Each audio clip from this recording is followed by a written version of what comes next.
What if I told you your biggest product cost problems are probably hiding in plain sight? Not in some complex analysis, but in the everyday details that get overlooked. Small changes, outdated assumptions, and costs that have quietly drifted over time or were baked in when the product was designed. Product costs don't usually change overnight. New costs creep in quietly, small changes, design decisions, shifts in supplier, and before you know it, your margins are gone. No one can clearly explain why. In this video, I'm going to walk you through a practical step-by-step approach to reducing product cost. We'll start by identifying what actually changed, then establish a baseline as to see where the real gaps are. We'll also cover identifying quick wins, setting cost targets, and the need to build a business case to actually move initiatives forward. One part that many companies miss is that cost reduction is not a solo effort. The biggest savings come when engineering, sourcing, sales, manufacturing, and finance work together to challenge assumptions and uncover the opportunities no single function can see alone. If you want a clear, practical way to take control of product costs, this is where to start. I'm Heinrich Bartels with ProductCost.com. Our focus is in helping companies take control of product costs through a structured, data-driven method that delivers real measurable results while still protecting product intent, performance, and quality. What I'm going to share with you today is a practical framework you can use to bring focus, alignment, and results to your cost reduction efforts.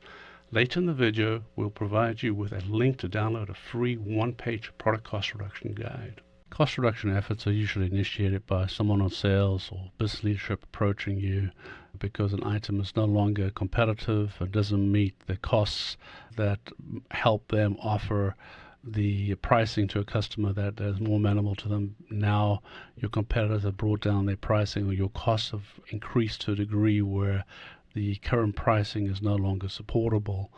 And so you have to look at and understand why it is that the cost is where it is.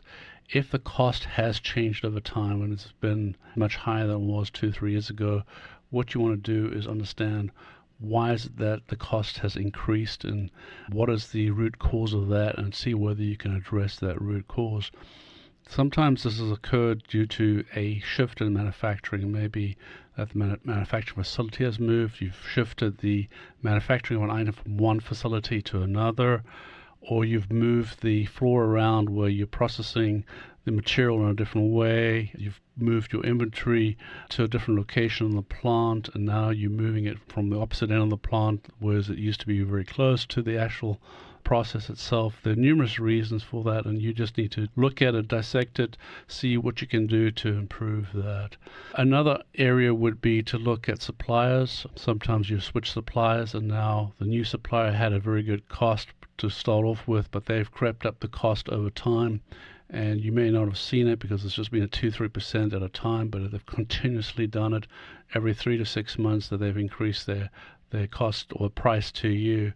What you need to do is reevaluate and see whether you want to go to the old supplier, or is there someone overseas you want to go to. You may need to address and see how to best get that cost back down from the supplier, and there are various ways of achieving that.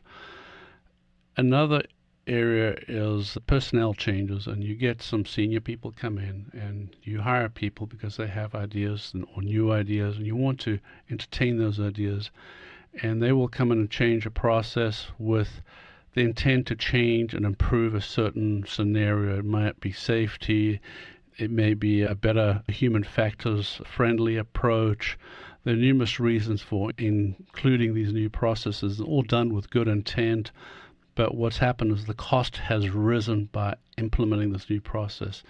And what you need to do is understand whether you can retain the good parts of the new process and see whether you can bring the cost back in line and understand how it's been different, and maybe get a better interpretation of what's really needed, and thus bring everything back to where it was. Labor costs are another area that could definitely be concerned, and you'd have to look at the labor costs that you had prior to 2-3 years ago to what you have now.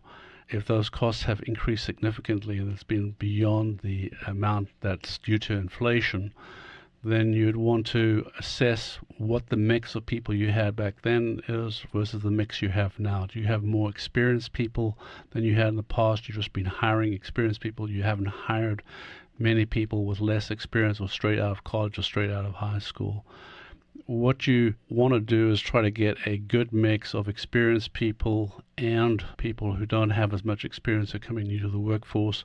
It helps you with the mix of ages, and you don't have so many people at a particular age range. If you have everyone in the 40 to 60 age range, what happens is you get people retiring, you have no one to replace them. So really what you want to do is get a good mix. It helps you with cost, helps you out with just passing the torch from one team to the next, and overall also brings creativity back into your team. You tend to get tunnel vision if you have too many experienced people. You want to have people that question processes without understanding exactly the reason behind things. That way, those people who have implemented those processes really have to think why they have those processes and have to explain it to those new people. And thus, there may be things that could change. So it's actually a good thing to try to make sure that your labor cost overall, due to just the experience of your staff, is something that is more balanced.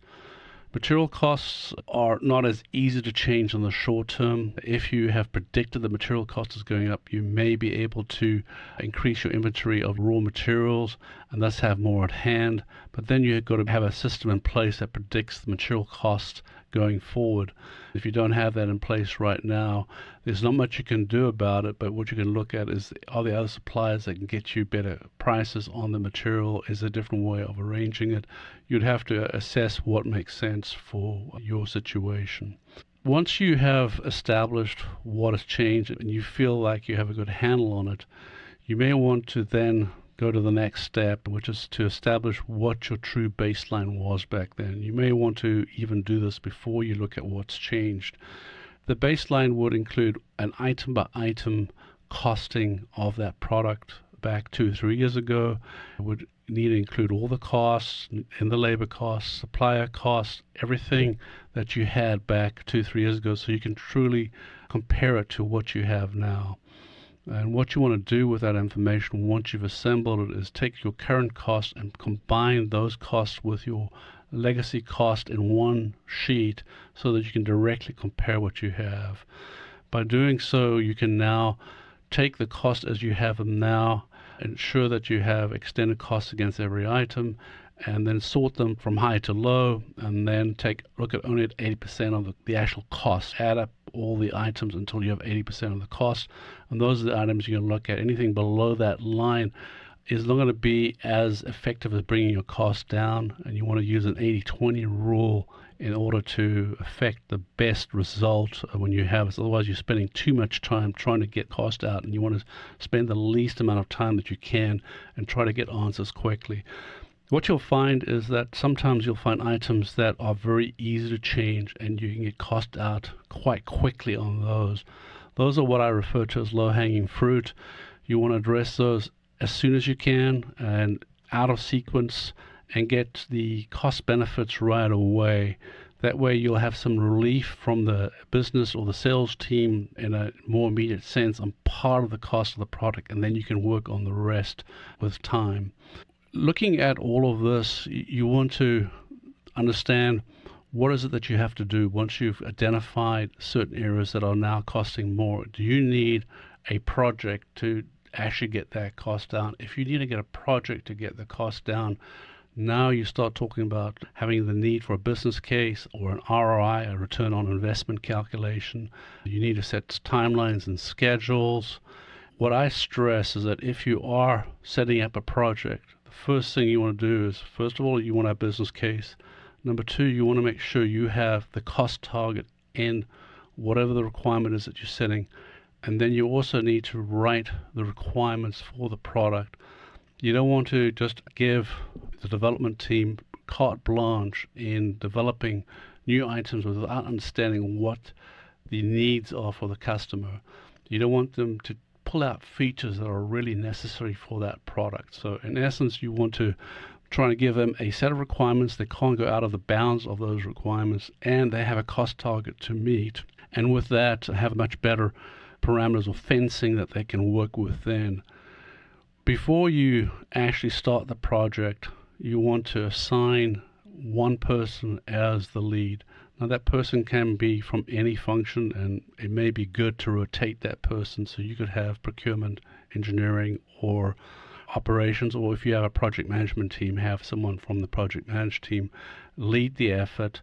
If you can, try to rotate that person so you get a slightly different emphasis from project to project, or if the project is more pertinent to operations or more pertinent to engineering, you have a different perspective and someone leading it from that perspective. It is very important to have one person lead the effort and be responsible, directly report to stakeholders. Every project has stakeholders and people that care about the outcome. This might be the business leader or the salesperson that initially spoke to you about getting the cost reduction. That would be one of your stakeholders, but there may be other stakeholders, and you need to identify who those stakeholders are. You don't want to be surprised by the needs. The customer has to be represented too, so you must really need someone from the sales team involved as well. They will give you feedback as to what the customer is going to like or dislike, and it also gives you an opportunity to add more features if there's something that the customer really wants and isn't in the product now. If you're doing any redesign, it may be easier to just introduce that at that point in time, include in your requirements, but also include your cost targets. So you don't get free. You may have to add some cost, but you might be able to get more price out of that from a customer, and so then you get something that benefits both you and the customer out of this development effort. It's important to involve the whole team when doing this. You don't want to just look at certain parts of the team and just run with certain parts. You don't want to just include the engineering team, run with them. Be sure to include everyone. There needs to be a review process where operations, engineering, quality, and the sales team are involved and know what's happening and what the progress is of that project. You don't want to have it go in a certain direction, then it becomes hard to pull back and correct it after the fact. These are important criteria. So you need to monitor the progress and you need reviews in order to do that. Make sure that everyone is accountable, and that accountability comes from whoever the project leader is. Ultimately, the project leader is accountable to the stakeholders. The stakeholders are, as I mentioned before, are the key to success. You want to have them involved in every part of the process, from when your requirements are set to when the project is finished, to ensure that you actually meet the requirements as originally intended. To quickly recap, when you're faced with a situation where you need to take cost out of the product, you want to first determine whether anything has changed from the product 2-3 years ago. Is the cost any different to what you had 2-3 years ago? Once you've done that, establish what the baseline was 2-3 years ago. Compare that to your current costs. Run through an 80-20% type cost analysis. Identify any low-hanging fruit in that analysis and address those immediately. Implement those. Take credit for the cost reductions you do in those low-hanging fruit. If you need a project to do this, then what you want to do is first establish requirements that define the boundaries of the development team or the operations team that is going to execute on those cost reductions, and set new cost targets. Those are the first things you want to do. Establish what your business case is for doing the actual cost reduction effort, and see whether that makes sense, whether you're going to expend too many resources in getting the cost out where it doesn't make sense to go ahead with it, or you need to address the cost in a different manner. Assign a person who's responsible for the project. Make sure that they are the ones speaking to the stakeholders, and that there is continuous dialogue with the stakeholders. And above all else, you need to keep the team involved at every single point in time. Work this as a team. Don't try and do it with one person. It's key to really understanding where the issues are. As a team, you'll have people who understand certain areas that you don't necessarily understand, and that just gives a much better cost reduction product in the end. If there's one thing I'd like you to take away from this, it's that effective product cost reduction is both practical and achievable. Keep in mind that reducing product cost is not a one-time effort, but rather a capability that you build over time. Too often teams feel stuck or overwhelmed because they don't have a clear path forward. But as you've seen, you break the problem down with structured steps, it becomes manageable and much more effective. So take that first step, build confidence in the process, and start creating results.